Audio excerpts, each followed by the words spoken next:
pay half. They use the child tax credit to pay for child care and other living expenses to make up for the difference in missing income. Then there are moms like Amber Nixon, a small business owner and mother of 2 active toddlers. Amber and her husband always use the funds from the CTC to pay for bills, either current bills, catching up on past due bills, or trying to pay bills in advance so they can have some relief with their monthly expenses. Losing the CTC had a major impact. Most people like Amber, who are self-employed for children, really are working paycheck to paycheck with minimal extra funds for savings. That's why her family looked forward to those extra payments. It gave families like Amber's a chance to breathe and not be in survival mode as much. For families like Amber and Jason and millions of parents and families across Ohio and the nation, there's so much at stake.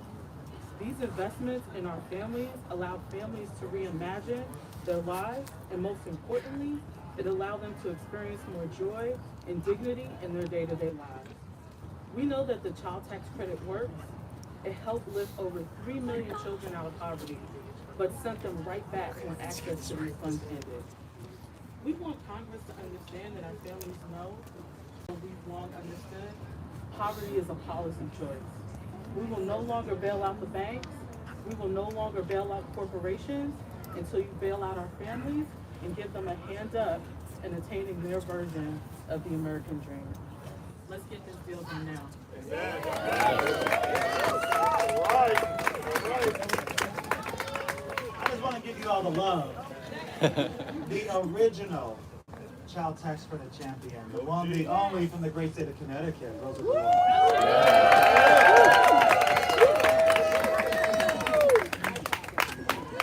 Love you, Rosa. Love you.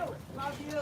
Thank you so much. And it's wonderful to see everyone here this afternoon. Thank you so much for joining with us. And, you know, to all the advocates who are here, I want to say thank you, really helping to build the economic power for all Americans. And Dorian, I say thank you to you, Senator. Thank you very, very much, a partner. Tammy, you spoke eloquently. It is about that financial stability that the child tax credit provides to families. That's what this is all about. And of course, to my colleagues, to Senator Booker, to Senator Bennett, and to Susan Galbene and Richard Torres in the House, thank you. We are the CPC 6. Woo! So, and we're there to say we need to talk about the importance of the expanded and the improved child tax credit, making it permanent. Everyone has been so outstanding in this fight, and a fight that I have been involved in for nearly 20 years. We were all proud that the Biden administration included the child tax credit in the American Rescue Plan, the largest tax cut for working families in generations. A lifeline to the middle class. And expanding and improving the child tax credit drove the largest decrease in child poverty in history. Yes. For no families to make ends meet. As Tammy pointed out, and others will point out, the difference between being able to pay a light bill, fill a gas tank, pay for child care, yes, so that someone could go to work, and the naysayers and those who demean working families to say if you got the tax credit, you wouldn't go to work. They have no idea the pride that people have in their job and their ability to take care of their families. They don't know it because they live high on the hill and on the high as well. So this is lifted 4 million out of poverty, 26% decline in hunger for families with children. I don't know if we have ever seen another federal program that has such an impact in such a short amount of time. We deal with a lot of federal programs. Some have gone on forever. But, you know, and they don't achieve their goal. This program achieved its goal in the first 6 months of what we had intended it to be. Therefore, my friends, there is no reason to alter it, to water it down. Why would we want to weaken it? I strongly believe that the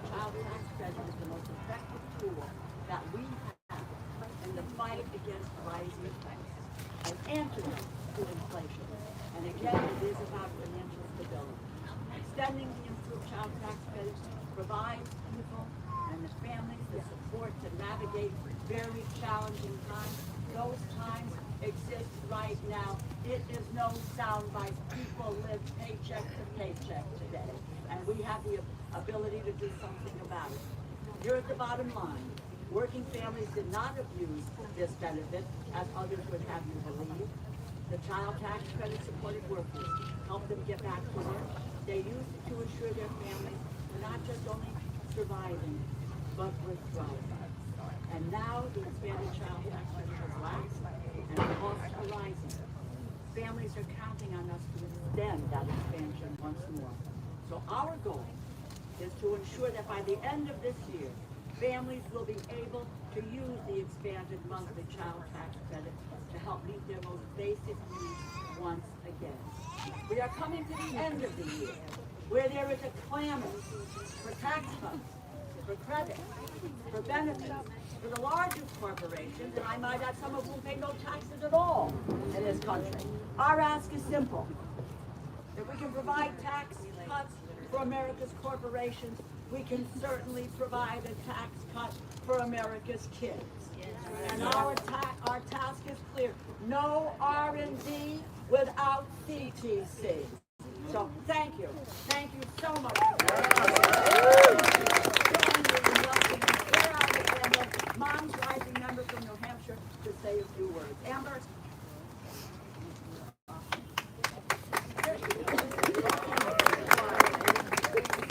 Thank you. Thanks so much. Good afternoon, everyone.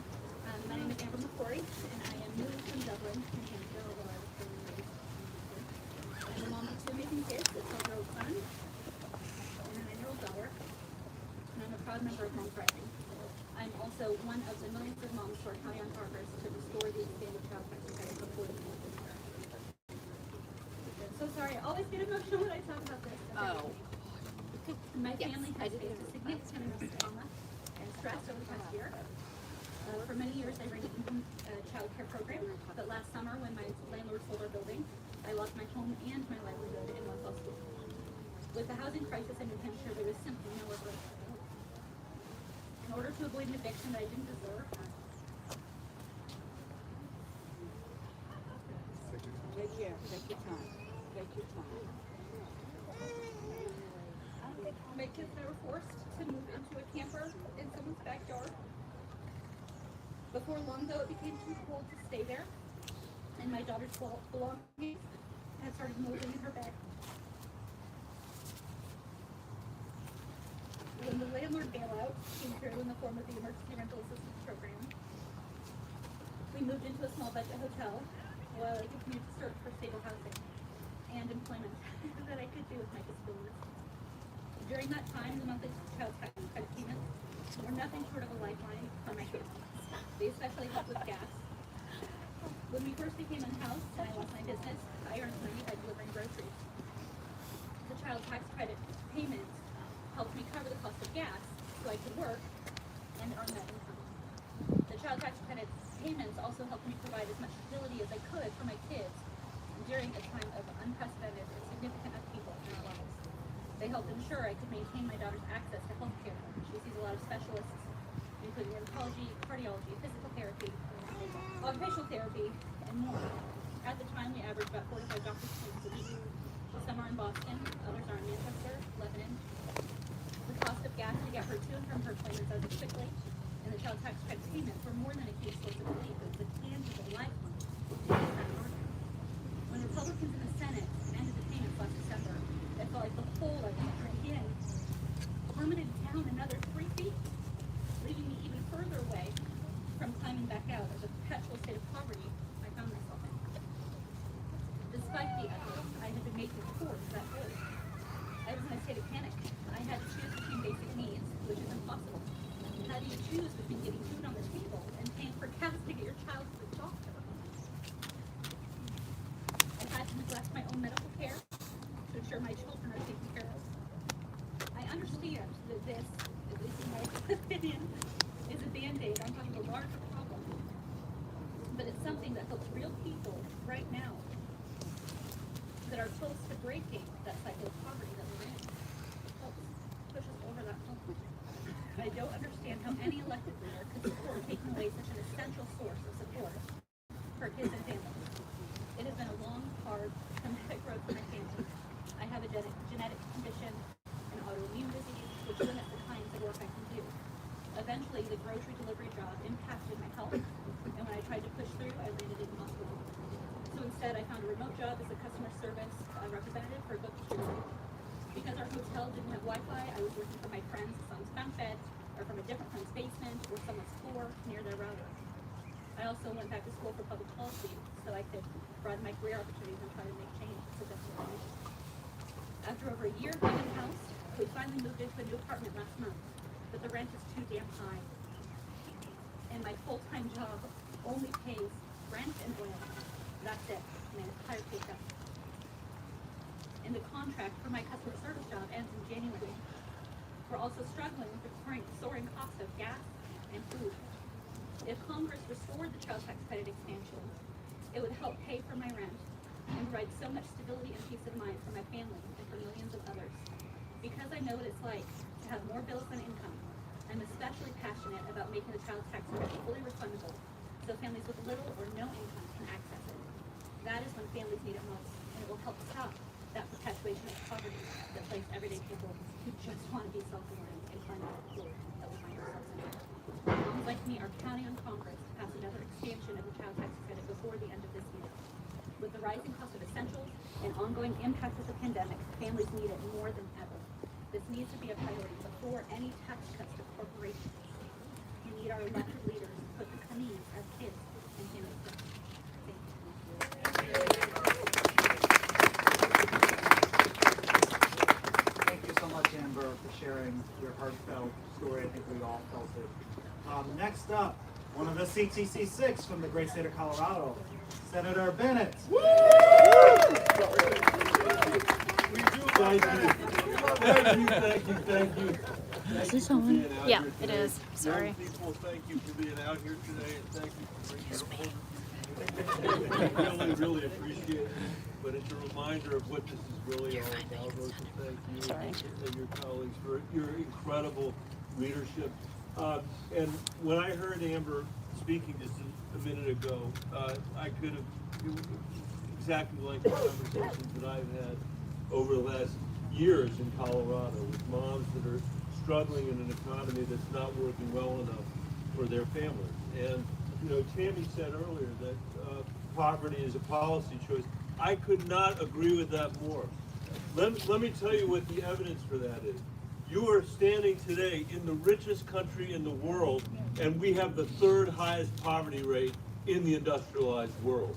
That's a choice that we've made. We have the worst income inequality that we have had in this country in a century right now in the United States of America. And that's the result of an economy that for 50 years, since Ronald Reagan was our president, has benefited the top 10% of Americans when it's grown and not anybody else. And the response of this place largely has been to practice something called trickle-down or supply-side economics. And what we're here today to say is we can do something better than that. We passed something very important when we passed the American Rescue Plan, this enhanced child tax credit. And you know what? It actually did what we said it was going to do. Do you know how rare that is for that building? For the stuff people promise and say it's going to do this and say it's going to do that. In this case, we said it'll cut childhood poverty almost in half. It cut childhood poverty almost in half. We cut hunger by 25%. They told us the IRS wouldn't be able to make these monthly payments to families, and you know what? They did just fine. And families were able to spend that money to support their kids. I don't have time, and you got to hear from Cory Booker, and I know you don't want to hear from me. I don't have time to tell you the millions of stories I've heard from families in Colorado about what they spent the money on.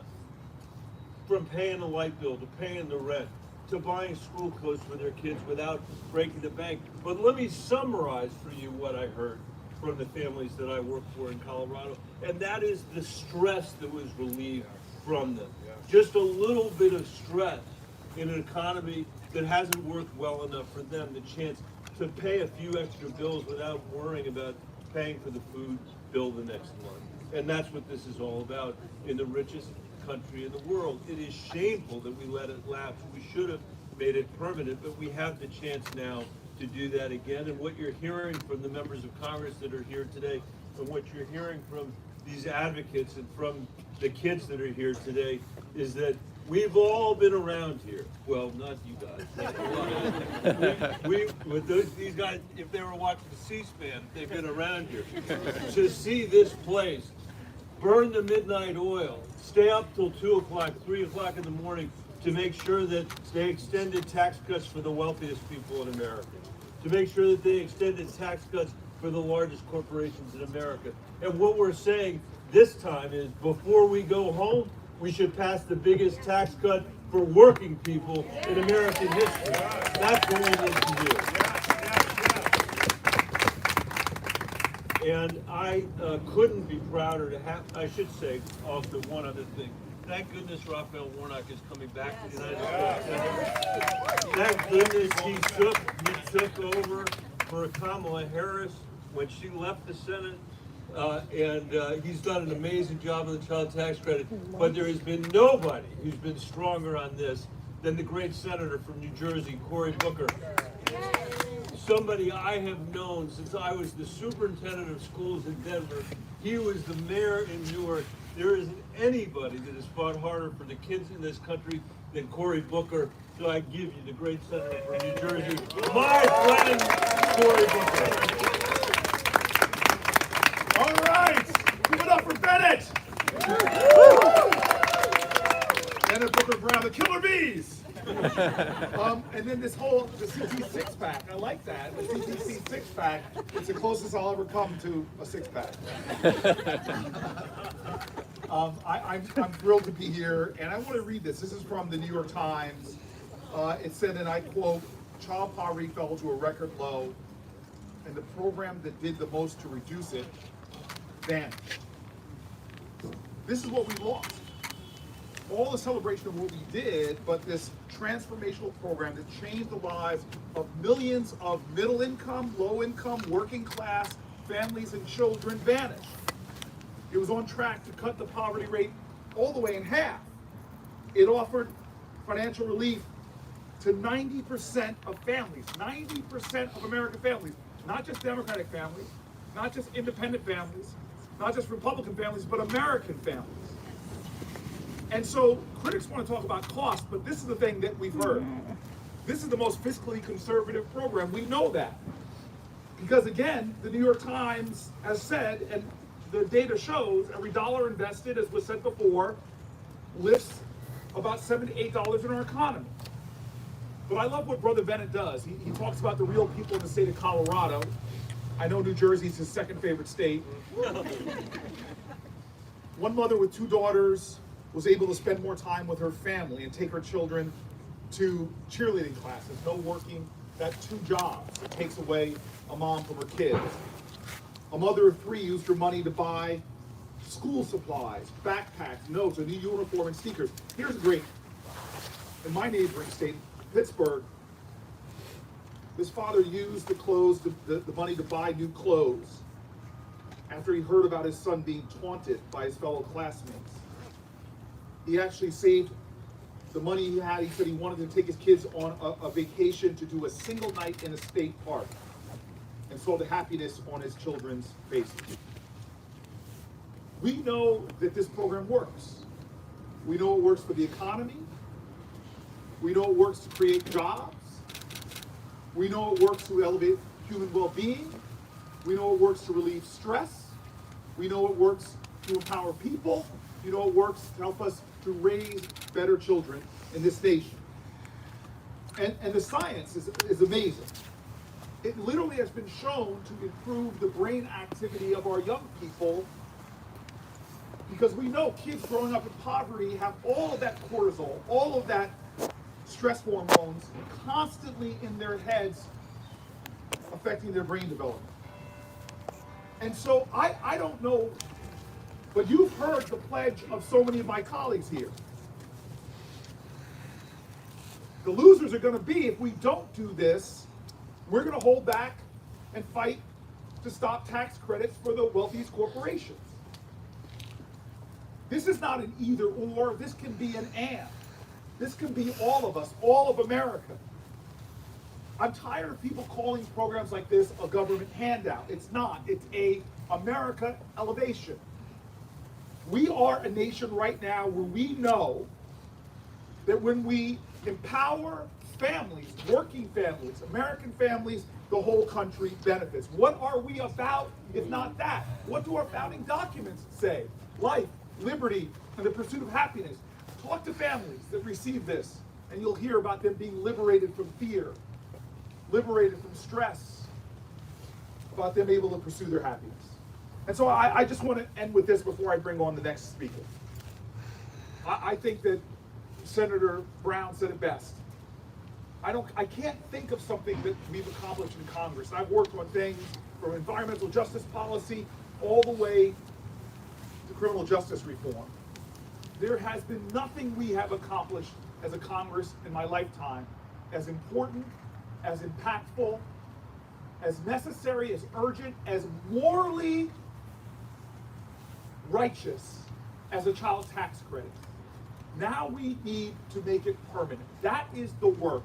This is the moral moment, and I believe that together, this incredible coalition represented by some great leaders here, this is the work we have to do.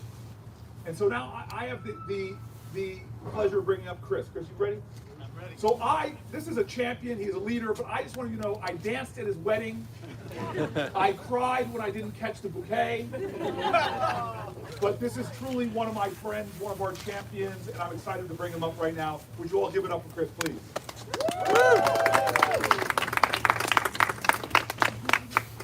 Thank you, Senator Booker, and thank you to the families, the activists, and the CTC 6 who all made it here today. Hi, my name is Chris Hughes. I'm the co-founder of Economic Security Project. We are an organization that advocates for the expansion of the child tax credit and other income support and anti-monopoly programs. As you've heard today, over the past several weeks, it's become very clear that Congress must pair any expansion of R&D tax credits with an expansion of the child tax credit. Senators and representatives have said that, not just the ones here today, but others in this building behind us. And the White House has said that. In fact, several colleagues and I just came from a meeting with senior advisors at the White House where they were very clear that this remains one of their top priorities to get done here before the end of the year.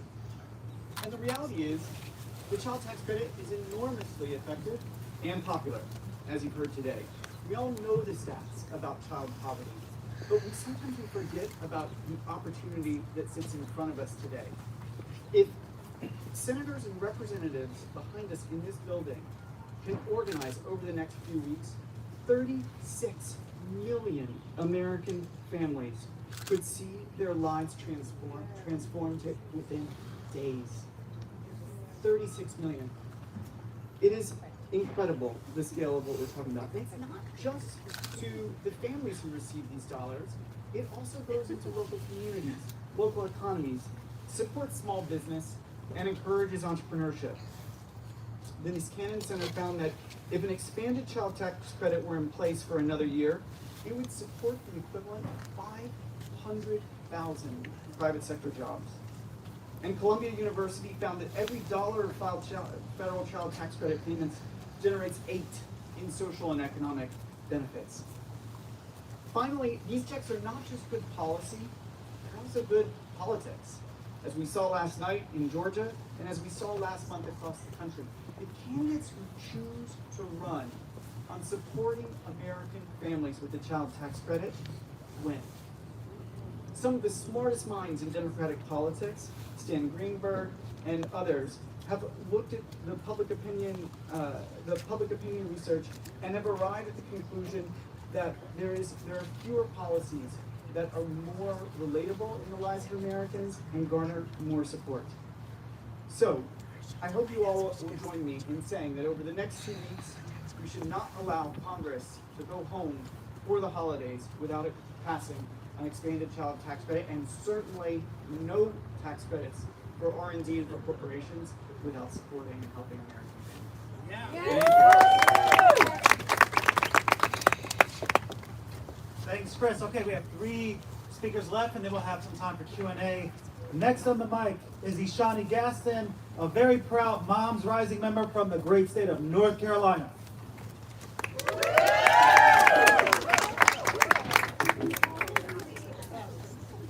Hi y'all, so as he said, my name is Ishani Gaston. I'm from Durham, North Carolina, and yeah, this is annoying, my son knows. I'm here to fight for the expansion of the child tax credit because I know how badly it would impact mothers just like me and people just all over.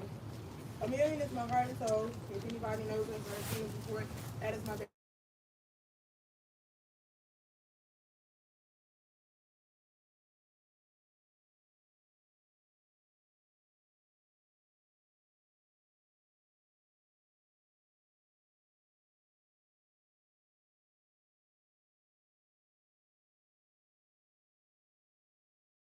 I was working 3 different restaurant jobs, and when it was time for me to give birth, I ended up having to let all 3 go. One of them said that I would have to reapply in order to come back, and by the time I was ready to come back, the other 2 jobs were unavailable. I applied for unemployment, but that didn't go through. So at the same time that I lost my paycheck, I gained expenses, diapers, wipes, formulas, everything that a newborn baby needs. I drained out my savings, and I hate that I had to go back to work early. I had a C-section, y'all. I needed time to recover. My son had health defects. He needed time to recover. He needed my attention. Since I've returned back to work, it's been terrible finding childcare. We have programs, but either you have to sit on a long wait list, months, years, who knows how long, or it's expensive. I can't afford that. Paying childcare, you're going to take at least half my check, if not my whole check, and that's a lot. Luckily, I had a friend who was willing to help me. She watches it for free, but she stays in another city. I catch the bus. There's no bus stops near her house. So to get him to her, I have to catch the bus to a whole nother city. Then on top of that, get off the bus and walk about 30 minutes to her house to get him to her, then go back to get to my job. My job is 9 minutes away from my house. That's a shame that somebody should have to do that. It's hard. Working at my job, we are very understaffed. We don't have nobody there, so there's days that I'm cooking, cleaning, doing the whole 9 yards by myself on a low wage. And we can't do that. Then having to get off of work and go back to pick up my son to take that long trip again, that's becoming a lot. Right now, I'm working an on-call type job, so it's kind of whenever she needs me, so it's hard. I don't have an income like that. Trying to find childcare that's closer to home, a job that can suit me and my family's needs, because not only am I here with me and my son, I'm with my mom, because it's been easier. So I'm staying with my mom right now. I feel like lawmakers really don't understand what we go through. Honestly, I don't. Y'all don't have to worry about where y'all gonna get y'all next meals from, what y'all kids are gonna eat, how y'all are gonna get back and forth to work. Especially with COVID, the rising cost of food, gas, and basic necessities. I know there are plenty of other families out here who are facing similar challenges than mine. Us as mothers, we move mountains for our kids. We go above and beyond, and I'm gonna always go above and beyond for my son, no matter what it takes. So right now, more than ever, we need y'all support. The mothers need support. If Congress expanded the child tax credit again, it'll be a huge relief for my family. We really will not have to struggle anymore. I'm getting tired of worrying about the basics. Just trying to make sure that my son can make it, that he can survive. Holidays coming up, his birthday is coming up. Nobody wants to have to worry about things like that, and it's sad. I want my son to be able to have education. I want him to be able to experience good education. Expanding the child tax credit would bring a big relief off my shoulders, so I wouldn't have to stress as much. And we all know that expanding the child tax credit would be a big help, because it helped last year with everybody. Y'all lifted millions of kids out of poverty. So why would you let that expire? What in your right mind would let you want that to expire when you saw the change that it made last year? Why not keep that going if it's something that's beneficial? It is something that can help. So we're here because we want lawmakers to make this change. We want y'all to be able to do what's right before the end of the year's out. This is something that would be a huge first step to lifting up the economy. Not just for y'all, not just for them, but for everybody. We also need lawmakers to solve our child care crisis. Guarantee paid leave for everyone. Not just y'all, not just them, but for everyone. Y'all, it's been 12 years. Please raise the minimum wage. Please. We cannot afford to live off these wages no more. Nobody can afford to do that. And we also need structural change. So I'm here standing with mothers, all children, all families today, saying do your job. Make a change. Thank you.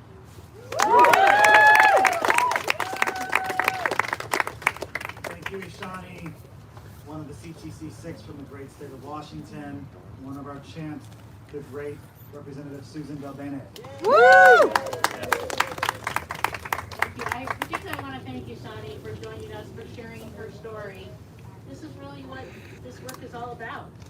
I want to thank the Economic Security Project and Moms Rising and others who've been involved and been such strong voices for the child tax credit. And of course to my colleagues, the CTC 6, for all of the work that they have done and we've been able to do in collaboration with each other.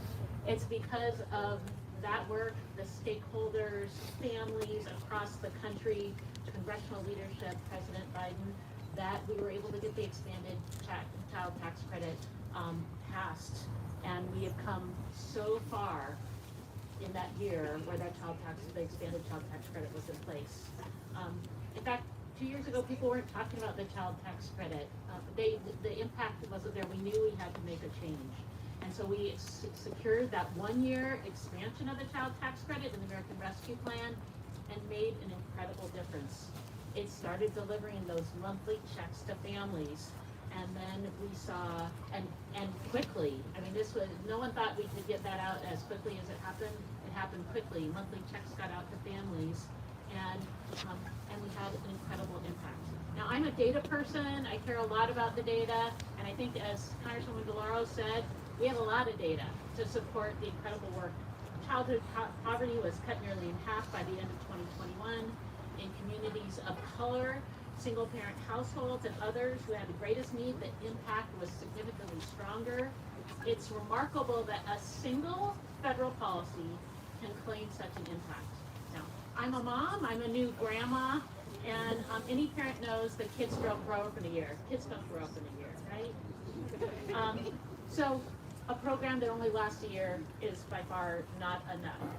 We need to bring the expanded child tax credit back so families have predictability, so that they have stability that they need going forward.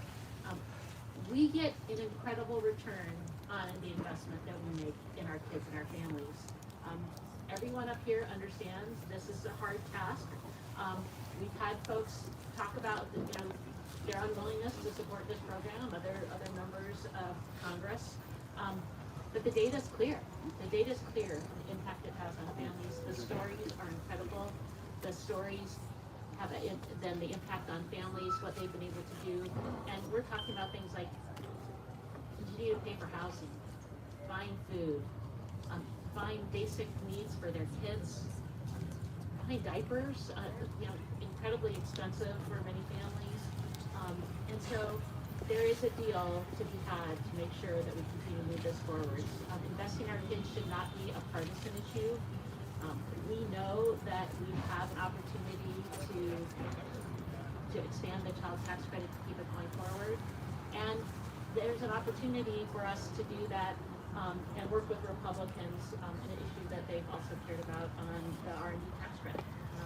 So the message from me, I'm the chair of the New Democrat Coalition. We put out a letter to leaders saying we have an opportunity to renew the expanded child tax credit and address the R&D fix together. Let's do both. Let's do it together. This gives us the opportunity to make a strong investment in our families, a strong investment in our economy.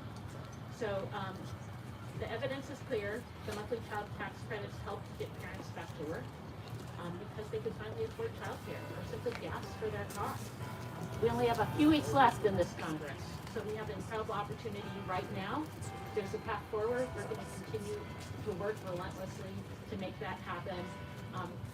And the way we do that is by sharing these incredible stories, by talking to our colleagues, by using all the great data we have, and by making sure that we have strong voices. And another incredibly strong voice as part of the CTC6 has been my great colleague from the state of New York, Angie Torres.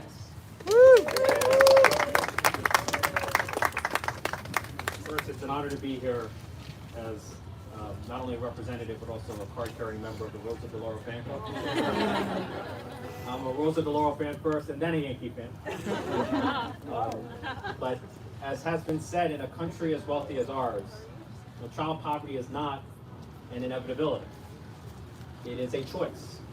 We in Washington, D.C. have the tools to radically reduce poverty. What is desperately needed now more than ever is the political will. And there's often on the far right a false narrative that portrays poverty as a failure of personal responsibility and as a function of personal choice. But I've never met a child who chose to be born into poverty. I've never met a child who chose to be born into poverty. And yet when children are born into poverty through no fault of their own, it has consequences that haunts them for the rest of their lives. It leads to lower attendance rates, lower test scores, lower graduation rates, lower employment rates, lower lifetime earnings. We know that poverty paralyzes children in the most formative years of life. And as the representative of the South Bronx, which is often said to be one of the poorest congressional districts in America, I know firsthand that the child tax credit is a lifesaver and a game changer for the thousands of families I represent. I've spoken to mothers who have escaped financial dependency on violent domestic abusers because of the expanded child tax credit.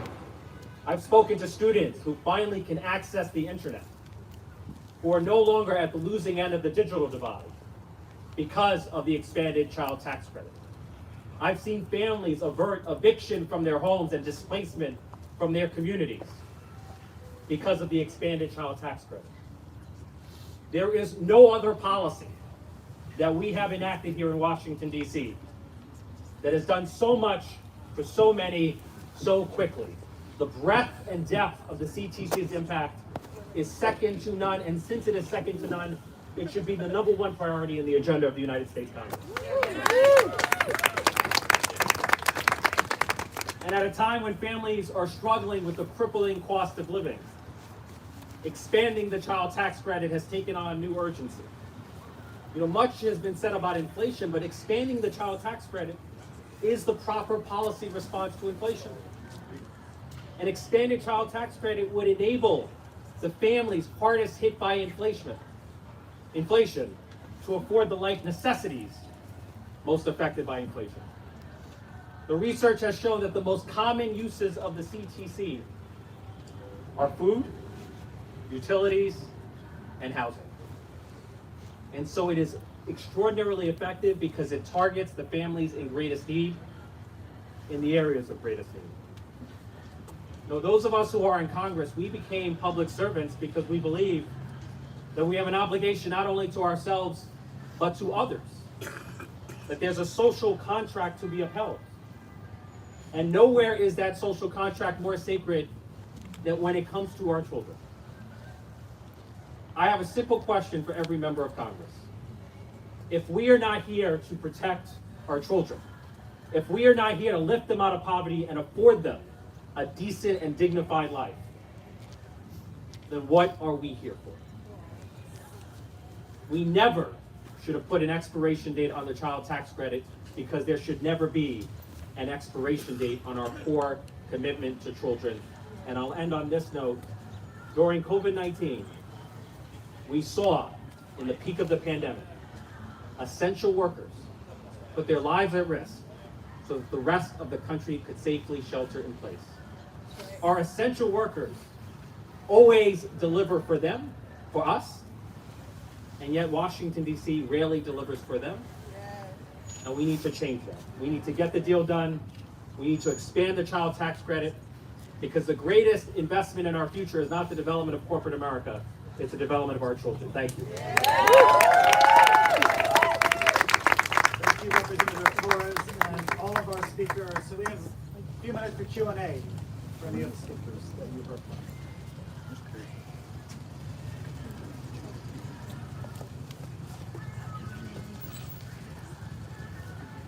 We're stunned by the stories and the data.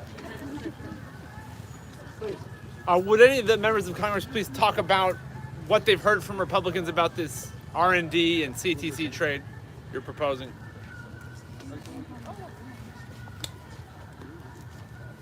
Well, you know, I mean, we all know what happens at the end of the year. There are discussions that are occurring around what will come out of it. And Congresswoman Delvetti sits on the Ways and Means Committee. That will be the committee that will make a determination of what happens with the tax extension. I would just say the chair of that committee, Congressman Neal of Massachusetts, is a strong supporter of the child tax credit and understands that this has to be a part of whatever an end-of-year negotiation is. We have not, our Republican colleagues have been at the outset, none have been willing to move forward in support of the child tax credit. If we had the votes on the Republican side in the Senate, we would have been able to get a child tax credit and get it passed. So I have to assume that they're still not willing to move forward, but unless they understand clearly and definitively that there will be no R&D tax credits, and I support R&D tax credits, that there will be no bonuses at the end of the year if it is not in conjunction with a child tax credit. You can't have one without the other. Now, there may be some that do want to weaken the child tax credit, put restrictions on it. I'll speak for myself, hell no. We have a program that works. And as everyone has said here who have spoken, that we haven't seen the likes of a federal program work as well as the child tax credit. And I've been here for 32 years. I've seen a lot of federal programs. This one works. We should have it as it is, and that's the case we are going to make to the end of the year. I hope, because one of our colleagues said this is not about Democratic families, it's not about Republican families, it's about American families who deserve to have this tax credit. That hell no speaks volumes. Hell no, definitely a mic drop moment. Another question, please?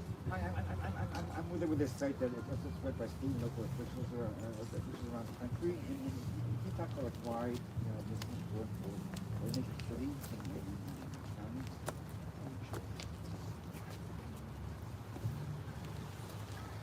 I think the reason this is important is because it's helping families in every community across the country, every county across the country. And when we make investments with our kids, we lift up our communities. There is a cost to doing nothing. You know, we talk about the investment we have for child tax credit. Doing nothing has an even larger cost in terms of the impact of our kids, both in the short term and the long term, and in the impact of our communities.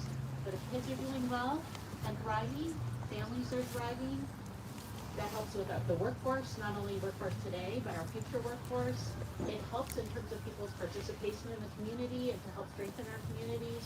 So there's broad impact across the country and broad impact just individually for families, but absolutely, it's a strong policy that helps our communities, that helps our counties, it helps our states, and it helps everyone across the country.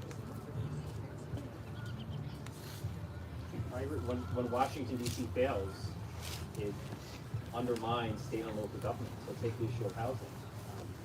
The child tax credit enables families to avert eviction, to avert displacement.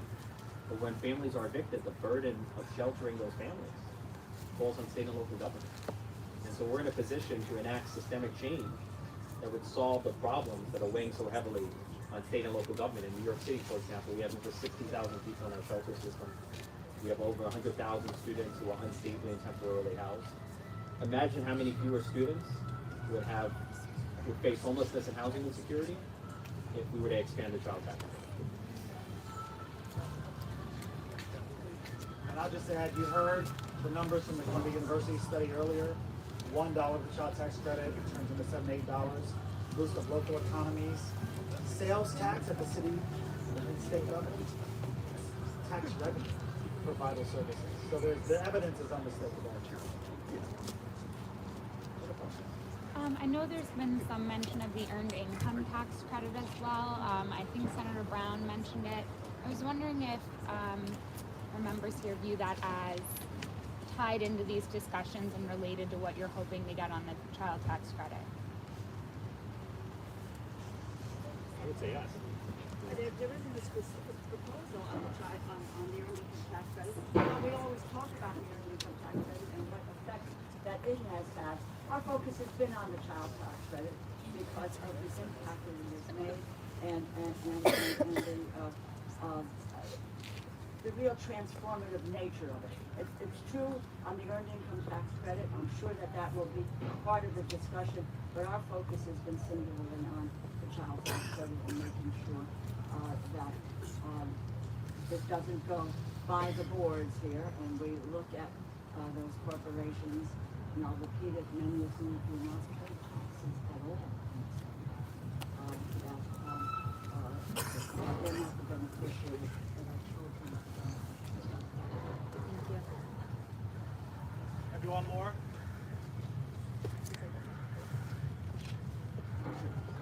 How's things looking in terms of restoring the increase in the low-income housing tax? So we have legislation to expand the low-income housing tax credit. Actually, it's my legislation in the House and Senator Cantwell in the Senate. There are provisions of that legislation, the Affordable Housing Credit Improvement Act, provisions that we're trying to get an end-of-year package to expand the low-income housing tax credit so that it can be able to finance more projects, so we have more housing availability, affordable housing across the country. How's things looking in terms of doing that in tax? It's bipartisan legislation, and we have bipartisan support. But as we know, there's still lots of discussion on everything. So I can't tell you specifically where it stands. We have support. It's another important provision, but right now the discussions still happen, and I don't think we have any more details specifically. With that, thank you to all of our speakers. Thank you to the CTC6, our champions in Congress. Thank you all of the most effective, all of us here. You can find the members of Congress here if you want to ask them more questions.